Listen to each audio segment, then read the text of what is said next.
नारायणाय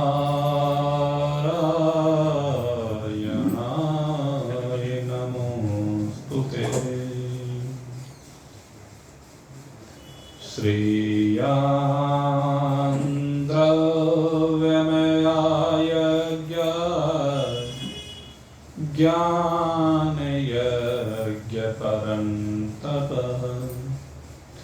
सर्वं कर्माखिलं ज्ञाने परिसमाप्यते।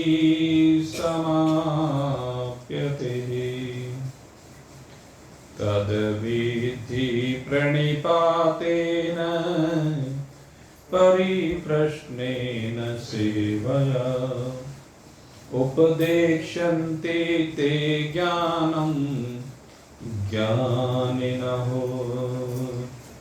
तत्त्वदर्शिनः।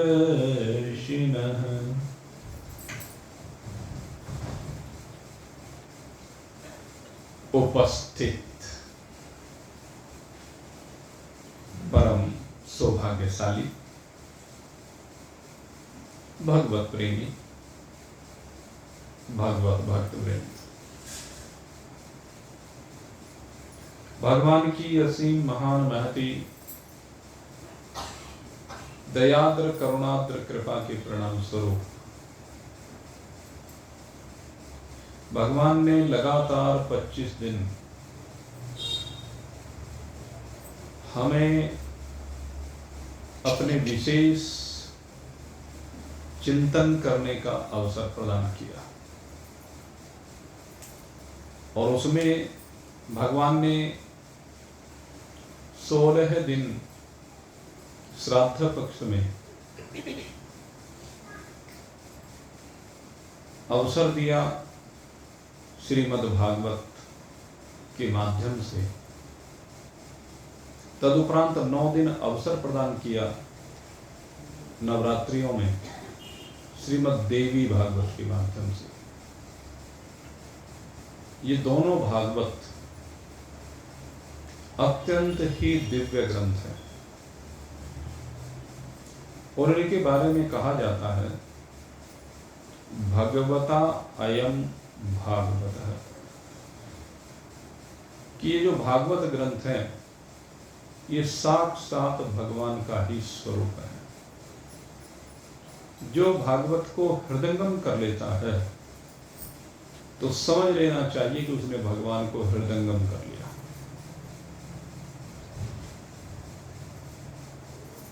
श्राद्ध पक्ष कर्म योग का प्रतीक है, नवरात्र उपासना का प्रतीक है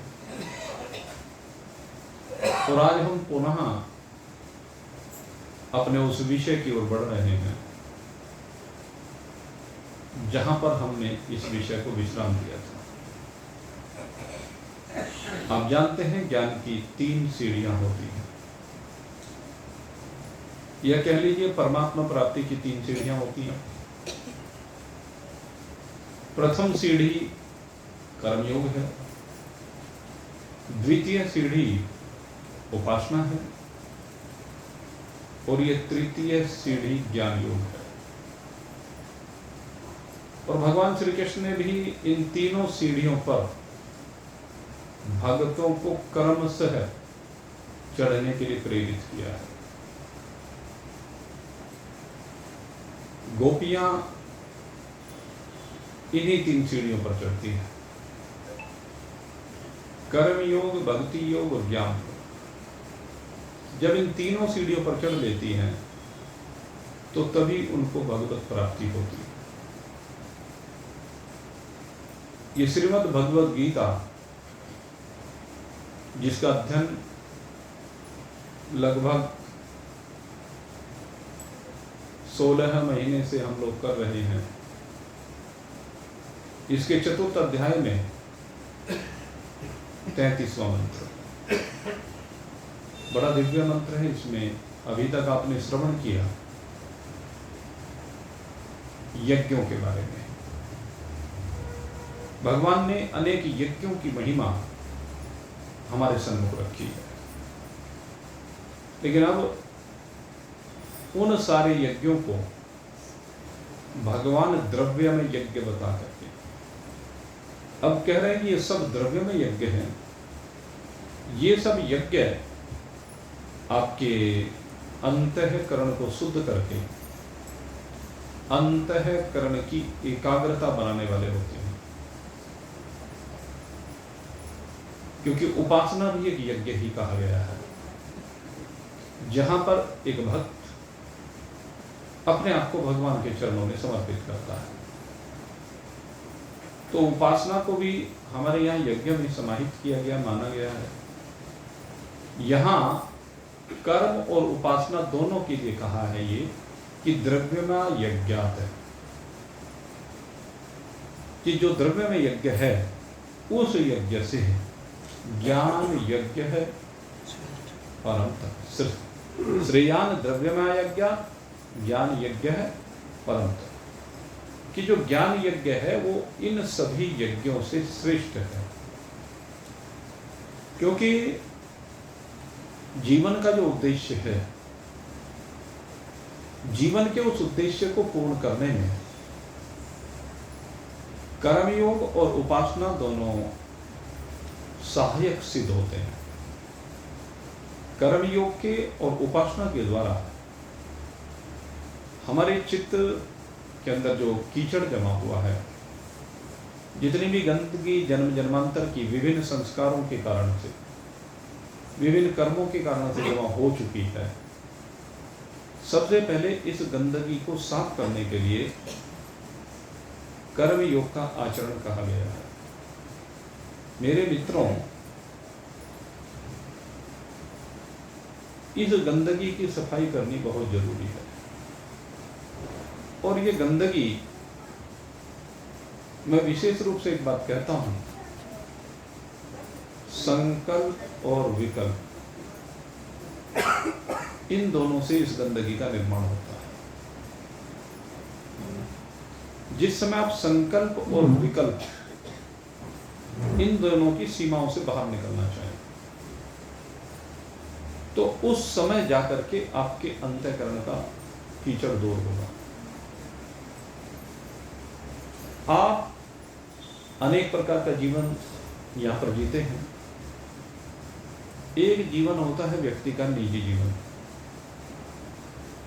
उस निजी जीवन के जो संकल्प विकल्प होते हैं, उसके बारे में दूसरे को कुछ पता नहीं होता।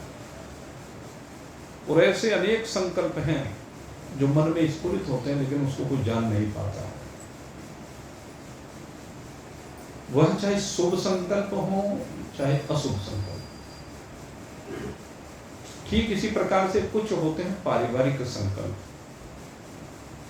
जो पारिवारिक संकल्प होते हैं उनको कुछ परिवार वाले जान लेते हैं, कुछ को नहीं जान पाते।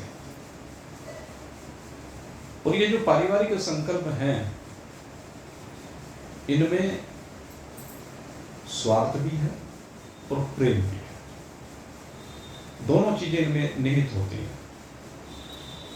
प्रारंभिक स्थिति में अगर यदि हम देखें तो पारिवारिक परिस्थितियों में प्रेम होता है, लेकिन धीरे धीरे वो प्रेम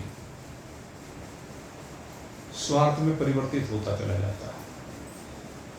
और स्वार्थ में परिवर्तित होकर के द्वेष के कारण घृणा में परिवर्तित हो जाता है। और जितने रिश्ते नाते जो बड़े प्रेम से हमें पहले हमारे प्रारब्ध ने या भगवान ने परोसे, तदुपरांत हमारे माता पिता ने परोसे, तदुपरांत अन्य परिजनों ने जो हमें रिश्ते नाते परोसे, वो सब नाते प्रेम से परोसे गए। पहले उन सब में प्रेम की प्रधानता थी, प्रमुखता थी, लेकिन स्वार्थ के कारण से हमने उस प्रेम को समाप्त करके घृणा में बदल दिया। तो ये प्रेम और घृणा के बीच का जो संघर्ष है, प्रेम और घृणा दोनों के बीच के जितने संकल्प और विकल्प हैं, इनको नष्ट करना है। जब तक ये नष्ट नहीं होंगे तब तक गंदगी अंतःकरण की समाप्त नहीं हो सकती। इस गंदगी को धोना है, और ये तभी धुल सकती है जब स्वार्थ विरहितता, स्वार्थ के स्थान पर जीवन में त्याग आ जाए। परिजन जो भगवान ने हमें प्रदान किए हैं, जो रिश्ते नाते भगवान ने हमें प्रदान किए हैं, उन रिश्ते नातों की वास्तविकता को देखिए। ये प्रेम करने के लिए है, तभी तो रिश्ते हैं, तभी तो संबंध है, घृणा करने के लिए नहीं है। इसलिए उनमें से स्वार्थ को हटाइए। भगवान कहते हैं कि रिश्ते त्याग के लिए हैं। भगवान श्री कृष्ण, भगवान श्री राम अवतरित होकर के हमें बार बार इसी ओर लेकर के जाते हैं, बार बार अपने जीवन को इसी प्रकार से जी करके दिखाते हैं। भगवान श्री राम ने प्रेम करना ही तो सिखाया है। परिवार की मर्यादा क्या होती है वो हमें भगवान श्री राम ने सिखाया है। कैसे मर्यादित जीवन को जिया जाए, कैसे दूसरे के लिए जीवन को जिया जाए। आज हमारे मन में घृणा उत्पन्न हुई है, कल जितने भी हमारे संपर्क में आने वाले हैं उनके मन में घृणा उत्पन्न हो जाती है, क्योंकि क्रिया की प्रतिक्रिया उत्पन्न होती है, क्रिया से ही प्रतिक्रिया उत्पन्न होती है। ये कह सकते हैं जब घृणा की हमारी क्रिया है तो प्रतिक्रिया भी घृणात्मक ही होगी। विचार करो, प्रतिक्रिया भी घृणा ही परोसेगी, वो प्रेम नहीं परोस सकती। इसलिए मेरे मित्रों, भगवान श्री राम से सीखिए। आज अगर हम भगवान श्री राम को पूज रहे हैं तो किस लिए पूज रहे हैं? उन्होंने प्रेम और त्याग दोनों करके दिखाया है। भगवान श्री राम ने अपने पिता से प्रेम किया है और माता छोड़िए विमाता से प्रेम किया है। उन्होंने कोई भेद नहीं किया माता और विमाता में। कौशल्या और कैकेयी में उन्होंने कोई भेद नहीं किया, कोई भेद देखने को नहीं मिलता। जितना प्रेम कौशल्या से करते हैं कैकेयी से उससे कम नहीं करते। ये प्रेम की बात है। और उसी कैकेयी के कह देने पर त्याग कर देते हैं राज्य का, सुख सुविधाओं का, भोगों का। हमारा स्वार्थ क्या है कि भोग हमें प्राप्त हो जाए, हमारे भाई को प्राप्त ना हो, हमें प्राप्त हो जाए। चिंतन करके देखिए, हम अपने परिजनों के साथ मकान को लेकर के झगड़ते रहते हैं। एक पे 2 गज कम चलेगी, एक पे 2 गज ज्यादा चलेगी। पिता के दिए हुए जेवर को लेकर के लड़ते रहते हैं। घर में पिता ने चढ़ाया जेवर, एक बहू को 2 तोला कम चढ़ा दिया, एक को 2 तोला ज्यादा चढ़ा दिया, उसके लिए झगड़ रहे। पिता ने जो संपत्ति बांटी, अब बांटने का तरीका कोई ऐसा तो पैमाना है नहीं कि वो उसने कभी सोचा भी नहीं था कि जिस संपत्ति को मैं इकट्ठा कर रहा हूँ, जो मकान मैंने खरीदा मुझे इसका बंटवारा करना पड़ेगा, इसलिए पहले उसी हिसाब से मकान बना के चलो कि जितने बेटे होंगे सबके लिए अलग अलग बना के चलो। उसने ऐसा तो कभी नहीं सोचा। मैं ऐसा सोच करके कोई बना सकता है कभी मकान? मकान अपने लिए व्यक्ति बनाकर चलता है, अपने परिवार के लिए बनाकर चलता है, लेकिन पहले दिन ये सोच के नहीं चलता कि मैं बंटवारा करने के लिए बना के चल रहा हूँ। लेकिन पिता के जाने के बाद या पिता के सामने वृद्धावस्था में बेटे उसको बांटने लगते हैं। अब उन्होंने तो इस हिसाब से तैयार नहीं किया था, उसने तो जैसा नक्शा उसको बढ़िया लगा उस हिसाब से नक्शा तैयार करके मकान बना दिया। अब किसी को 2 गज कम, किसी को 2 गज ज्यादा, वो तो मिलेगी, हम उसके ऊपर झगड़ रहे हैं। ये है स्वार्थ। अगर यहाँ त्याग आ जाए, जो उनसे ज्यादा लेना चाहता है ले। अयोध्या का राज सिंहासन जो महाराज दशरथ के पास है, वो केकई की झोली में डाल दिया गया, या भगवान श्री राम की झोली में डालते डालते केकई की झोली में चला गया। दशरथ जी ने ठुकराया फुटबॉल की तरह से, गेंद जैसे फुटबॉल की होती है, कभी कोई किक मारता है, कभी कोई किक मारता है। दशरथ जी ने किक मारी राम की ओर, चली गई केकई की ओर। केकई ने किक मारी भरत की ओर, भरत ने किक मारी राम जी की ओर, राम जी ने फिर किक मारी भरत की ओर, लेकिन भरत ने फिर किक मार दी शत्रुघ्न की ओर, शत्रुघ्न ने फिर किक मार दी राम जी की ओर। यही तो है अयोध्या का राज सिंहासन फुटबॉल की गेंद बन गया। यही है हमारा सिद्धांत। मां गृध कस्यस विद्धनम ईशावास्यमिदं सर्वं यत्किंचित् जगत्यां जगत्तेन त्यक्तेन वर्जिता मां गृध कस्यस विद्धनम। कहते ये जो सबका सब ईश्वर का है, इसमें तो अपना अहंकार लगा करके कहता है कि मेरा है। अरे धन कभी न किसी का हुआ, न कभी किसी का था, न किसी का होगा, फिर तेरा कैसे हो सकता है? तो इसे अपना कैसे सोच सकता है? विचार करके देख। लेकिन तूने अपना सोच लिया, इसलिए स्वार्थ है। और इसी कारण से पारिवारिक जीवन प्रेम के बजाय घृणा में बदल गया है। भगवान श्री राम ने सबसे प्रेम किया अपने परिवार में, लक्ष्मण जी ने अपने परिवार में सबसे प्रेम किया, भरत जी ने सबसे प्रेम किया, शत्रुघ्न ने सबसे प्रेम किया, कौशल्या ने सबसे प्रेम किया। अब चिंतन करके देखें, उनका प्रेम सबके लिए था, घृणा किसी के लिए नहीं थी। अगर परिवार को बनाना चाहते हैं तो घृणा नहीं, प्रेम होना चाहिए, स्वार्थ नहीं, परमार्थ होना चाहिए। तभी ये संकल्प और विकल्प, प्रेम और घृणा के बीच के जितने संकल्प और विकल्प हैं, ये जो कीचड़ है, ये कीचड़ तभी निकलेगी, नहीं तो ये कीचड़ नहीं निकलेगी। और जब तक ये कीचड़ नहीं निकलेगी तब तक आपका अंतःकरण साफ नहीं होगा। और जब तक अंतःकरण साफ नहीं होगा मेरे मित्रों, तब तक निर्मलता नहीं आ सकती, स्वच्छता नहीं आ सकती। और भगवान कहते हैं कि जब तक तेरे अंतःकरण में निर्मलता नहीं आएगी, तब तक तो मेरी उपासना का पात्र ही नहीं बनेगा। निर्मल मन जन सो मोहि पावा,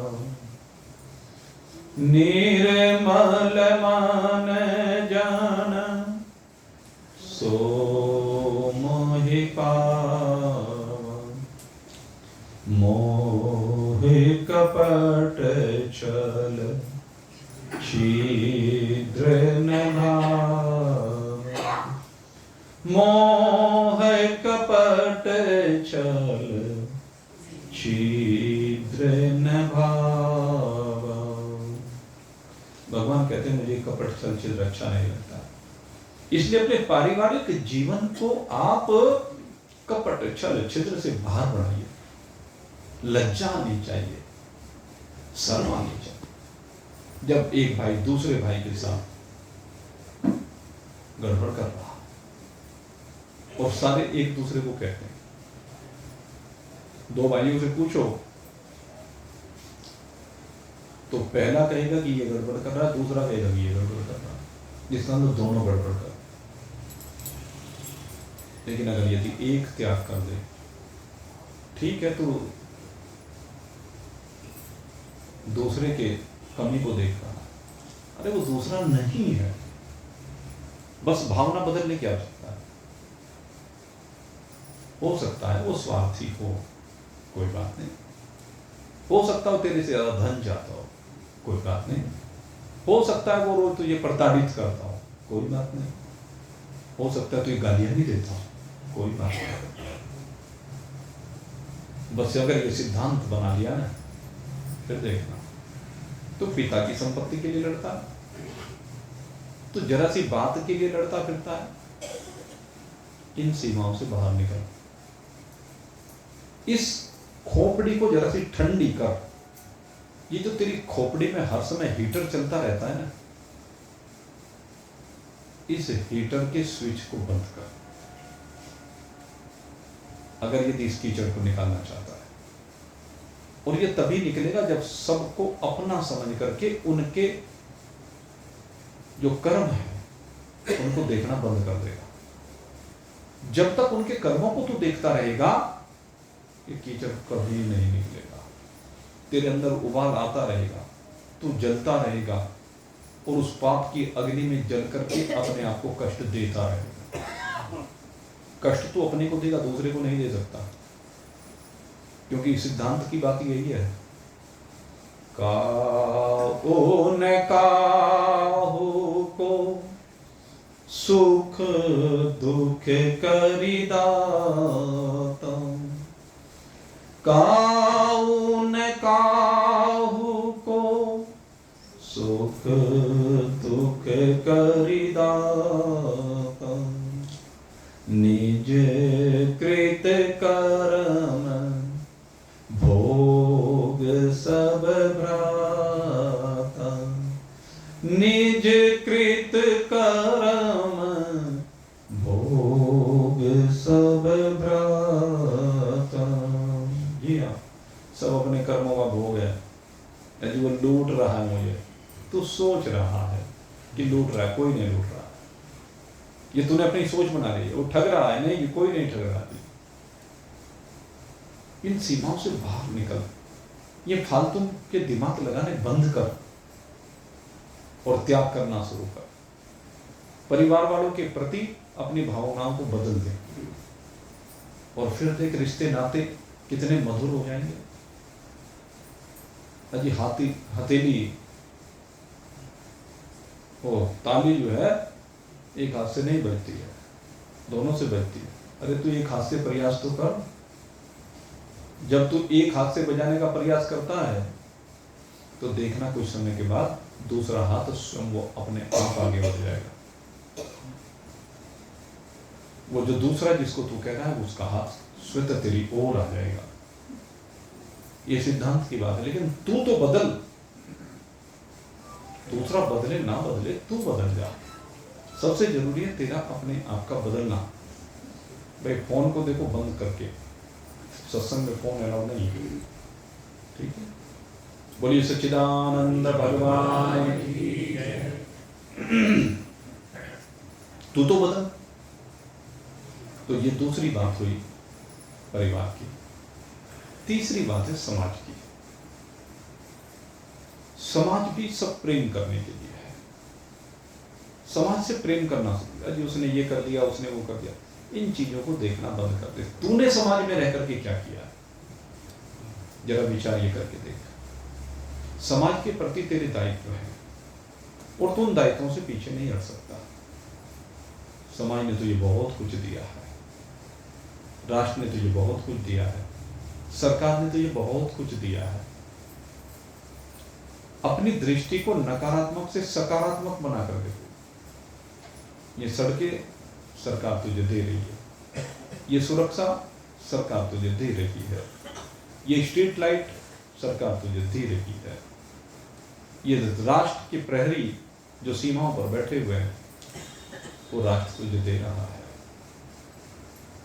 समाज में नियम में रहना, उच्च श्रृंखला ना होना, ये सरकार के कानूनों से ही संभव हो पा रहा है। सरकार बहुत कुछ दे रही है, लेकिन तू क्या दे रहा है सरकार को? तूने कभी चिंतन किया? तेरा भी तो कुछ दायित्व तो बनता होगा इस समाज के प्रति, राष्ट्र के प्रति। तो एक बार सोच के देख। भंडारे करना तुझे अच्छा लगता होगा, लेकिन तूने भी कभी किया क्या? जरा सोच के देख। गरीबों को वस्त्र देना तुझे अच्छा लगता होगा, लेकिन सोच के देख तूने भी कभी दिए क्या? गरीबों को अन्न बांटना तुझे अच्छा लगता होगा, लेकिन तूने कभी बांटा क्या? मंदिरों में जाकर के पूजा करना तुझे अच्छा लगता है, लेकिन मंदिर में कभी कोई सहयोग तूने दिया क्या? जरा चिंतन करके देख। जितने भी धार्मिक आयोजन हो रहे हैं मंदिर के निर्माण में, आश्रम के निर्माण में, अस्पताल के निर्माण में जो इष्टापूर्त कर्म कहे गए हैं, क्या वो लगानी तुझे अच्छी लगती है, लेकिन तूने भी लगाई क्या? विचार कर, क्या तू नहीं लगा सकता? क्या तू दूसरों को राह नहीं दिखा सकता? जब तू अंधेरी गली से निकलता है तो कहता है कि सारे इस मोहल्ले में कैसे आदमी रहते हैं, अंधेरा ही अंधेरा। अरे किसी मोहल्ले में तेरा भी घर है, तूने कभी रात को अपने घर की लाइट खुली छोड़ी क्या? क्या तेरा ही दायित्व नहीं बैठता कि उजाला करने में तेरा भी योगदान है?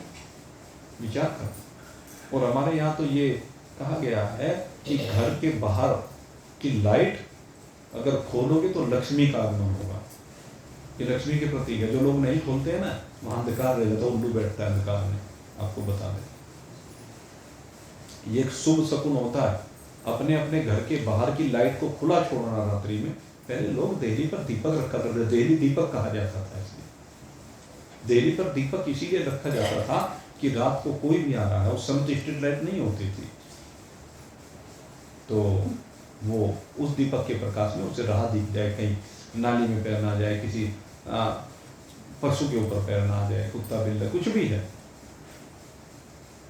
तो ये सामान्य सी बात है। तूने समाज को क्या दिया, तूने राष्ट्र को क्या दिया, इस बारे में चिंतन कर। और जिस दिन तेरा चिंतन इस ओर चला जाएगा कि मुझे लेना नहीं देना है, तो उसी दिन तेरा अंतःकरण पावन हो जाएगा। ये संकल्प विकल्प समाज के प्रति जो दुर्भावना से संयुक्त है, वे समाप्त हो जाएंगे। तो ये है कर्मयोग। पहली सीढ़ी ये कर्मयोग की है। और ये सब यज्ञ है जो मैं आपको बता रहा हूं, ये सब बातें, ये सारे यज्ञ कहलाते हैं।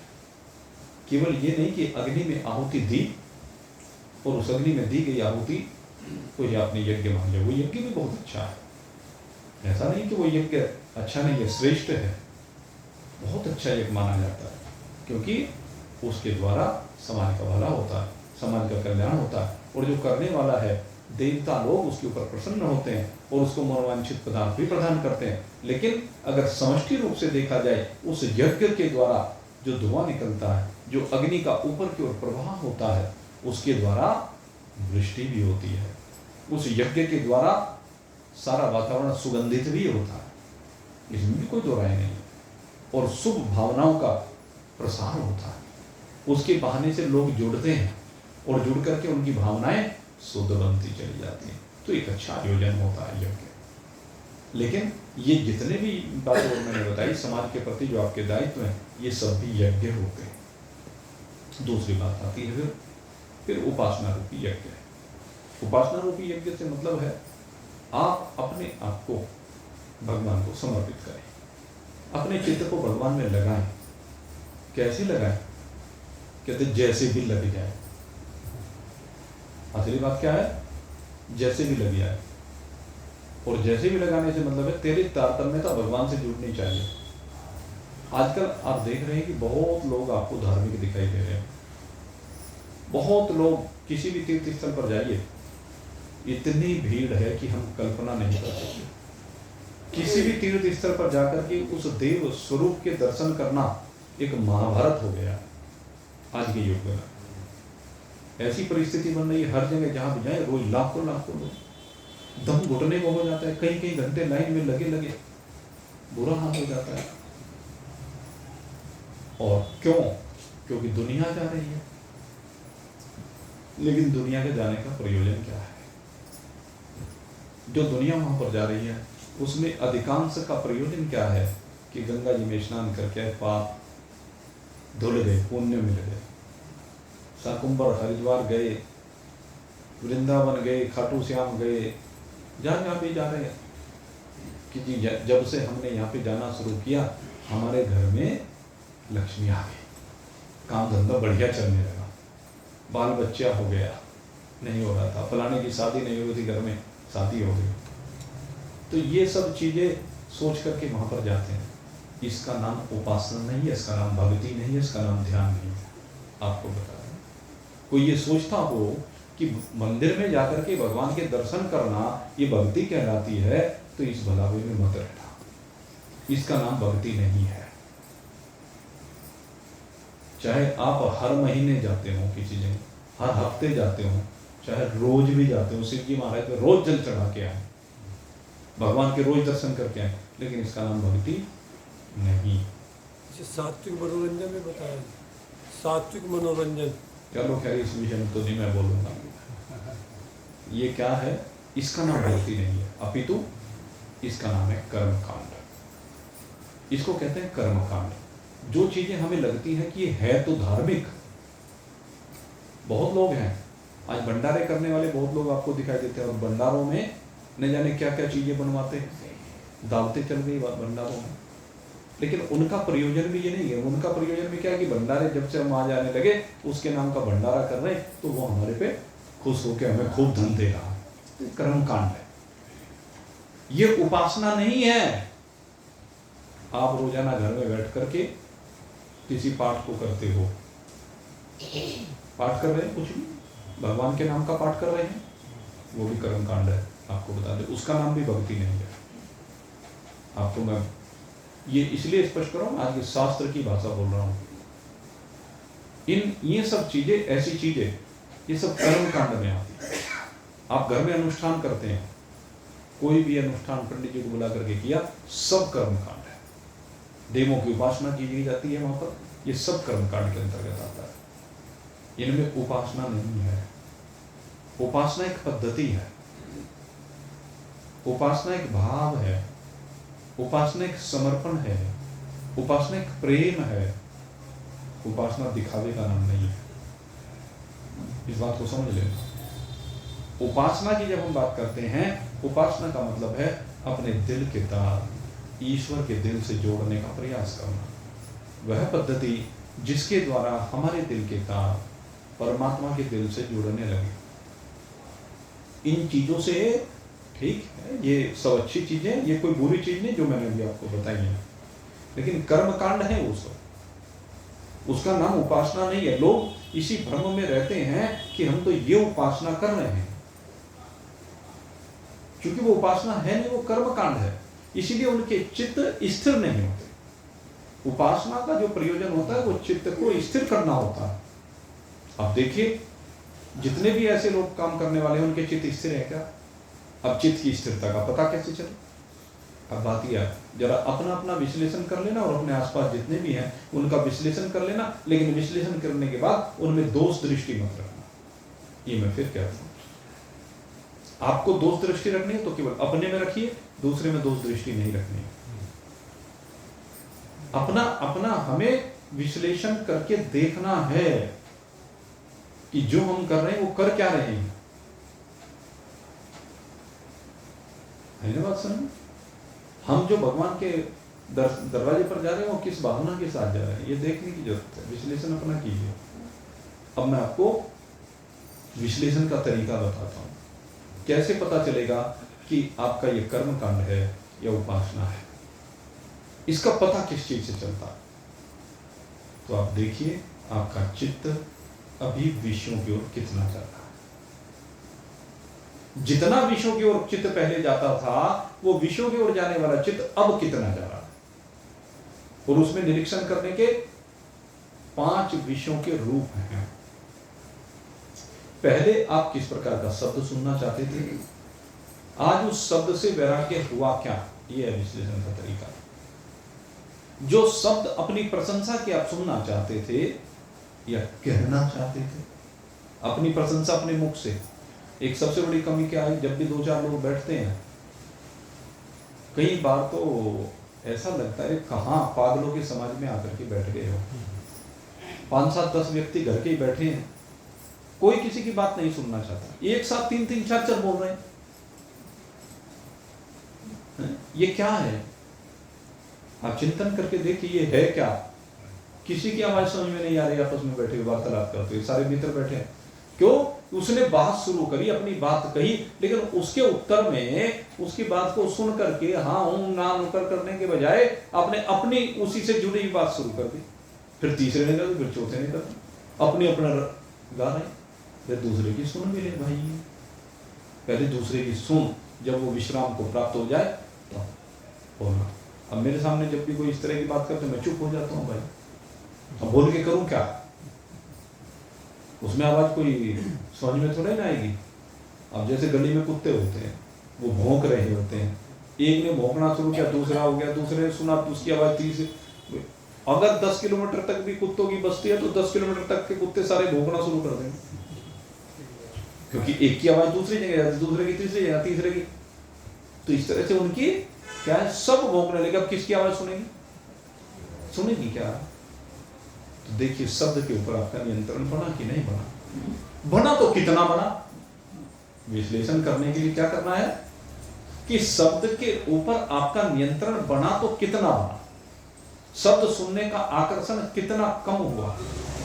विश्लेषण करने का तरीका तराजू में अपने आप को तोलो, अपने शब्द को तोलो, अपने द्वारा निकलने वाले शब्द को तोलो, दूसरे के द्वारा निकलने वाले शब्द के ऊपर आपकी प्रतिक्रिया क्या है इसको तोलो। यह है निरीक्षण करने का तरीका। निंदा सुन करके आपके ऊपर क्या प्रतिक्रिया पहले होती थी और आज कितनी होती, अंतर को ये देखना पड़ेगा। और जब ये जीरो पर आ जाए, जीरो पर आ जाए तो समझ लेना आपकी उपासना सिद्ध हो गई। इसका नाम है उपासना। जब सांसारिक शब्द सुनने की अभिलाषा समाप्त होकर के केवल परमात्मा चर्चा सुनने को मिले,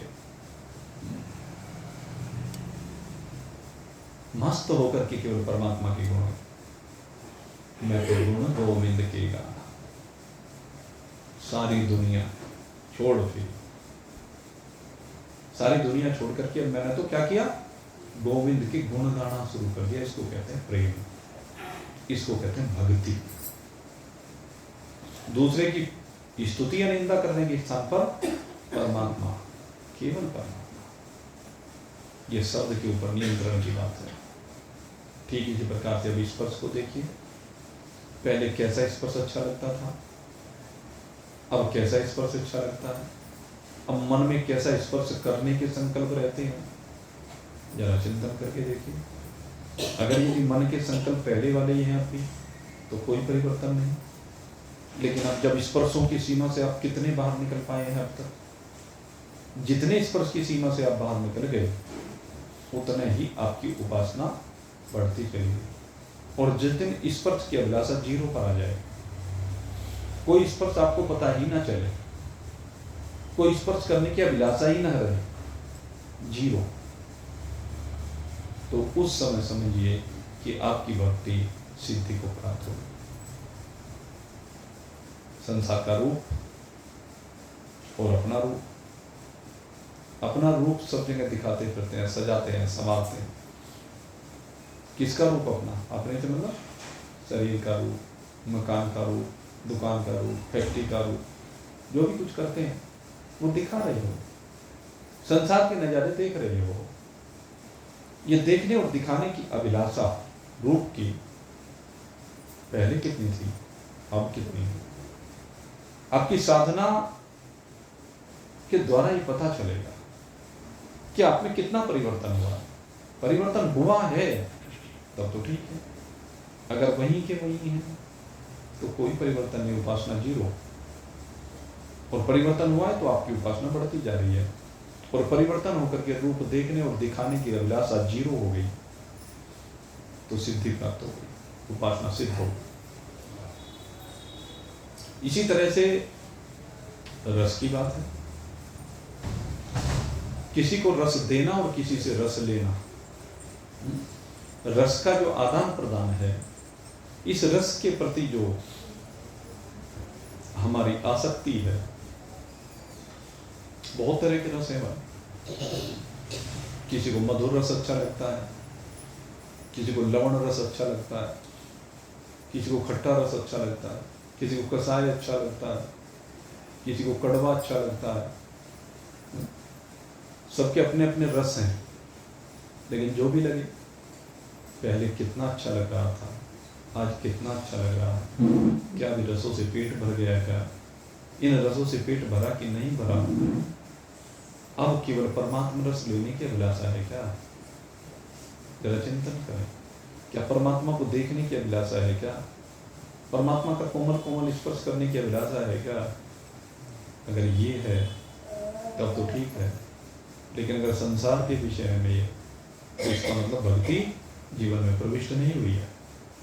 भक्ति का प्रविष्ट हुआ तब मानना पड़ेगा जब ये सब चीजें जीरों पर आ जाए।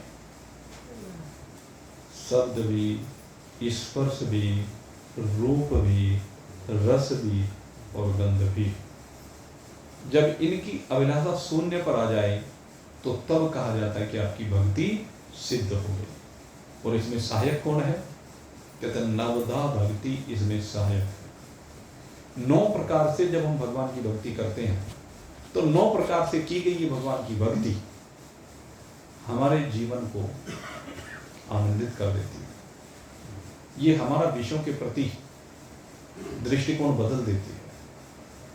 ये विषय भोगों की जो अभिलाषा है ये भक्ति उसको समाप्त कर देती है और विषयों के स्थान पर अमृत स्वरूप परमात्मा की ओर हमारा खिंचाव बढ़ता चला जाता है।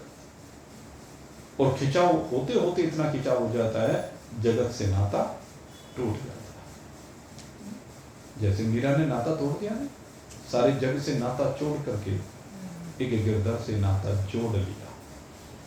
तोड़ दिया मैंने सारे जग से नाता तोड़ दिया और सारे जग से नाता तोड़ करके एक गिरधर तेरे संग नाता जोड़ दिया। तो ये भाव मीरा का है। अब हमें भी ये अपना विश्लेषण करना कि विषयों की सीमा से बाहर निकल करके हमारा भगवान से नाता जुड़ा क्या, और उसमें नवधा भक्ति मतलब 9 प्रकार की साधनाएं, 9 तरीके से भगवान के साथ अपने तार को जोड़ा जाता है। 9 तरीकों से विषयों से बाहर निकला जाता है। 9 तरीकों से ये अमृत प्राप्त किया जाता है। और तरीके कौन से हैं?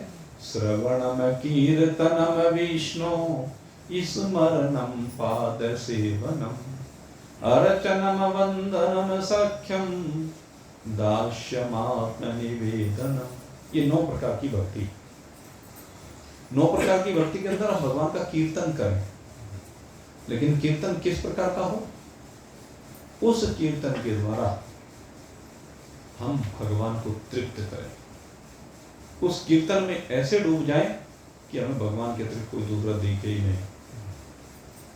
नाचने लगे, गाने लगे, भगवान के अलावा एकांत है ये नहीं। इसको कीर्तन में शामिल नहीं किया जाता। लौकिक दृष्टिकोण है कि कहीं भी आप बैठे हैं और वहां पर शुरू हो गए दुनिया को दिखाने के लिए।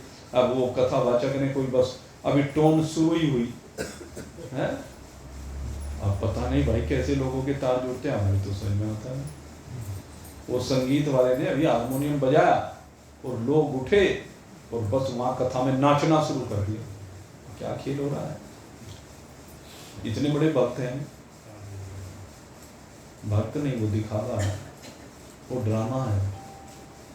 अधिकांश है, कुछ जिनके तार जुड़ जाए उनकी बात अलग है, मैं उनकी बात नहीं कर रहा हूँ, लेकिन सामान्यतः वो लोग बस एक तो खड़ा होने का बहाना मिल जाता है इस बहाने से, लोगों को दिखाने का बहाना मिल जाता है इस बहाने से। और शरीर भी क्या होता है, वो जो शरीर बैठे बैठे जकड़ से जाता खुल जाता है। अनेक प्रयोजन है सबके, तो कुछ चीजों में लाभकारी भी है। खैर कोई बात नहीं। विषय क्या है? कीर्तन का मतलब है आप जो है सतत, कीर्तन होता है सतत, निरंतर, समय का बोध ना रहे। अपने परमात्मा के गुणानुवाद गाते गाते, उनकी महिमा को गाते गाते बस ये लगने लगे कि परमात्मा मेरे सामने खड़ा हुआ है। फिर संसार नहीं है, परमात्मा। तो इसको कहते हैं भक्ति। और ये भक्ति कब हो सकती है? जब हमने पहले सुन लिया कि भाई ऐसे गाने से, भगवान की महिमा गाने से हमारे तार भगवान से जुड़ जाते। तो सबसे पहले, इसलिए सबसे पहली भक्ति श्रवण का, क्योंकि जब तक किसी की महिमा को सुन नहीं लेंगे, किसी चीज की विशेषता को सुन नहीं लेंगे, तब तक हम उसकी तरफ बढ़ नहीं सकते। आप बच्चे को कोई चीज खिलाना चाहते हैं तो खिलाने से पहले क्या कहेंगे? बड़ी स्वादिष्ट है, बड़ी मीठी है, बहुत अच्छी है, बड़ी लाभकारी है। कहते हैं कि नहीं कहते हैं? और ये कह करके उसे पहली बार तो जबरदस्ती खिलाते हैं कोई भी चीज़, अपने आप से नहीं खाता है बच्चा कोई भी चीज़, हम खिलाते हैं। प्रारंभ यही से होता है। तो आपने पहले उसकी विशेषता बताई, तो श्रवण में विशेषता बताई जाती है भगवान की, कि भगवान ऐसे हैं, भगवान बड़े दयालु हैं, भगवान बड़े कृपालु हैं, जो भी उनकी शरण में आता है उसके दुखों का हरण कर लेते हैं। भगवान अपने हृदय से लगा करके अपने भक्तों को प्रेम करते हैं। जैसे एक माँ रोते हुए बालक को अपने हृदय से चिपका करके उसके दिल के साथ अपने दिल के तार जोड़ करके उसको शांत करती है, उसे अपना आशीर्वाद देती है, उसी प्रकार से ये जगत की माता, ये जगत का पिता परमात्मा हमें अपने हृदय से लगा लेता है उस स्थिति में, और अपने हृदय से लगा करके ऐसा आशीर्वाद देता है, ऐसा हमारे शीश पर हाथ रखता है, इतना प्रेम करता है कि बस फिर हमें किसी और चीज की आवश्यकता ही नहीं रहती। तो ये कहाँ से पता चला? श्रवण से पता चला। मैं आपको बता रहा हूँ ये बात, तो ये आप सुन रहे हैं, और सुनने के बाद फिर जब आप गाने लगे, परमात्मा की महिमाओं को गाने लगे, परमात्मा की लीलाओं को गाने लगे, तो ये सबसे बड़ी विशेषता होती है। गाने से बहुत निकटता बन जाती है, गाने से बहुत ज्यादा डूबा जाता है। और किसे गाएं? बात यह है, गाना तो लोग फिल्मों के गाने भी गा रहे हैं, रागनी गा रहे हैं, पता नहीं कैसी कैसी, सबके लोकगीत हैं अपने अपने। जब ब्याह शादी होते हैं तो औरतों को देखो, पता नहीं कहाँ कहाँ के कौन कौन सी दुनिया के गीत निकल निकल के आते हैं। एक काले कलूटे हैं जिसकी शकल भी देखने को जी ना करे, इधर से मुंह निकला हुआ, इधर से नाक निकली हुई है, उसको भी ऐसा सुंदर बनाएंगे कि कामदेव भी लजा जाए। जिसका ब्याह उसके गीत, ये होता है ना। तो ऐसे भी गीत होते हैं, लेकिन ये भगवान से ताल नहीं जोड़ते, ये मनोरंजन है। ये कह रहे थे ना मनोरंजन, ये सब मनोरंजन के साधन हैं। अब जहां पर ये मनोरंजन के साधन कह रहे थे वो मैं नहीं कह पाता, मैं कहना चाहिए सात्विक मनोरंजन की बात या राजसी या तामसी, क्योंकि तीनों प्रकार का मनोरंजन होता है, एक सात्विक, एक राजसी, एक तामसी। तो अच्छे कार्यों को करते हुए भी अगर यदि हम उसमें मनोरंजन करना चाहें तो सात्विक कहलाता है। लेकिन मनोरंजन के लिए सात्विक कार्य नहीं होते, मनोरंजन के लिए होते हैं। सात्विक कार्य मनोरंजन के लिए होने चाहिए, जिससे मन का भंजन हो जाए, जिससे मन के विकार दूर हो जाए, जिससे मन विषयों से हट जाए, इसलिए होते हैं। तो मनोभंजन होना चाहिए। तो श्रवणम कीर्तनम विष्णु स्मरणम पाद सेवनम। और कहते हैं जो लीलाएं आपने गाई हैं, जो लीलाएं आपने सुनी हैं, उनका बारंबार स्मरण करें। ये शास्त्र की एक विशेषता है। वो कहते हैं कि बार बार स्मरण, बार बार स्मरण करने से क्या होगा? जैसे एक बच्चा स्कूल में पढ़ने जाता है, आज जिस चैप्टर को उसने पढ़ा, याद किया, अगर यदि 15 दिन दोबारा उसको नहीं पढ़ा तो भूल जाएगा। वो याद कब रहेगा? जब 15 दिन में कम से कम उसे एक बार दोबारा देख लेगा, तो उसको स्मरण रहेगा। बच्चे घर से याद करके जाते हैं लेकिन भूल जाते हैं, कारण वो स्मरण पक्का नहीं हुआ। स्मरण पक्का होना चाहिए। जब स्मरण पक्का हो जाता है तो फिर भूलता नहीं है कभी भी। ये स्मरण की विशेषता होती है। तो स्मरण बार बार करना, भगवान को बार बार याद करना चाहिए। और जब बार बार भगवान को ही याद करेंगे तो हमारा भगवान से तार जुड़ा रहेगा। फिर कहा पाद सेवन, भगवान के चरण कमलों की सेवा। फिर कहा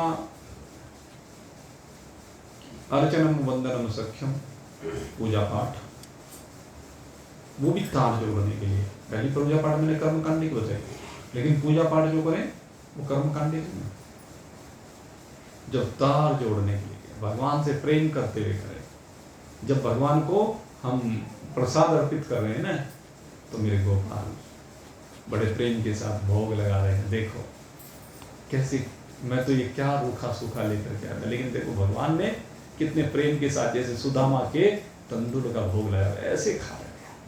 तो इस तरह की कल्पना करना, इस तरह के भाव बनाना कि सब्जी के झूठे बेर खा रहे हैं भगवान, तो आज जो मैं लेकर के आया हूँ ये बेर की तरह से खा रहे हैं भगवान, कितना रस ले रहे हैं भगवान, कितने आनंदित हो रहे हैं प्रभु। तो इस तरह के जो भाव हम रखते हैं तो इसको कहते हैं भाई पूजा, अर्चना, वंदन। बार बार भगवान की वंदना करना, भगवान को नमन करना। क्यों? क्योंकि वो श्रेष्ठ हैं, श्रेष्ठतम है, सबसे श्रेष्ठ, उत्तम से उत्तम है भगवान। तो इसलिए उनको बार बार वंदन करना और उनके साथ मित्रता करना, ऐसा प्रेम बनाना, ऐसा प्रेम बनाना कि अभिन्नता हो जाए, हमारे और परमात्मा के बीच में दूरी ना रहे। जैसे मित्रों के बीच में दूरी नहीं होती, सब भेद एक दूसरे को बता देते हैं, ऐसे ही हम अपना सब कुछ खोल करके भगवान के सामने, मन को बिल्कुल खाली कर दो भगवान के सामने। ये जो मन में कूड़ा कचरा भर रखा है सब निकाल के भगवान को सौंप दो। ले भगवान तू श्री हरि अर्पणमस्तु, सर्वम हरि अर्पणम अस्तु, सब कुछ भगवान को समर्पित कर दीजिए, ऐसा भाव। और बारंबार भगवान से प्रार्थना करें, भगवान तू कृपा कर, मैं केवल तुझे पाना चाहता हूँ, तेरे अतिरिक्त मेरी और कोई अभिलाषा नहीं है, मुझे जगत नहीं चाहिए, मुझे तू चाहिए, हे जगत पिता मैं तेरी शरण हूँ। तो इस प्रकार से उपासना रूपी यज्ञ किया जाता है और इस उपासना रूपी यज्ञ का परिणाम ये होता है हमारे साथ भगवान से जुड़ने लगते हैं।